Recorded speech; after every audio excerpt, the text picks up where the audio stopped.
Give a lot of shout out to Dante DiVincenzo and Alexander Walker for the Minnesota Timberwolves. Both of them was balling out of their mind. Like I feel like White Dante was hitting any three he had in that corner pocket. It was literally like 8-ball corner pocket every time you seen Dante in the corner. He was knocking that three down. But I'm not gonna lie, OKC's just team effort was just way more dominant. But just looking even at the final score, to sit here and know that Chet had 21, 22, J Dub had like 31, and for SGA to have 40, like that kind of was still like, dang, and they barely got this one out. That just lets you know that Minnesota does have a good team. But let's just sit here and talk about the elephant in the room.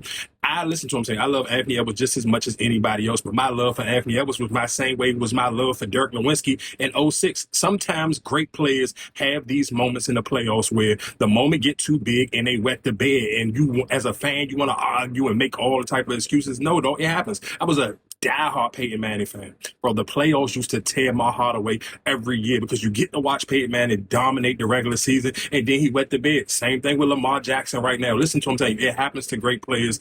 And what makes you a legend and a Hall of Famer is eventually just getting over that hump. Nowinski did it in 2011 to LeBron in the Heat. Let's be clear. If you watch enough sports media debate shows, especially when it's Skip and Stephen A. or Skip and Shannon Sharp, Skip's favorite thing was to always bring up that 2011 performance from LeBron James in the NBA Finals. So let's be clear, Anthony Edwards is in great he's in a room with great competition and great company. So you don't have to feel bad or hold your head down, but Anthony Edwards is playing horrible. He looked like he ducking from the moment. Even his excuse was like, oh, I ain't take a bunch of shots, so how can you really say I'm struggling? Yeah, you wasn't taking them shots because you was ducking that smoke. Your cheeks got a little too tight and you was scared of the moment. That's all it was. You can't sit here and make it say because you didn't take a lot of shots, you didn't have a bad game.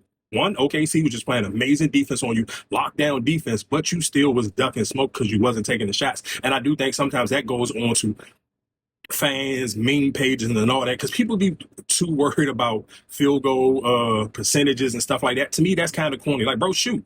I don't care what y'all talking about. I grew up on Allen Iverson. Allen Iverson used to take ridiculous amount of shots. It don't matter if they go in, they go in. That's the point. Ain't nobody at the bottom. Only nerds, and I think nerds just got too loud of a voice when we talk about sports. Nobody's looking to see, oh, how many shots did it take him to get 60? I don't care. I don't know how many shots Kobe took to get 81. Anthony Edwards, you got to get out of your own head. You got to ball till you fall, or guess what you gonna have to do? You have to carry that unnecessary conversation all the way through next regular season back into the playoffs again, because when you made it to the conference finals 2 years in a row and you didn't wet the bed. But like I said, this has happened to other great players in all sports. So it's realistically a come with the territory. But again, shout outs to OKC for just playing great team ball all around the board.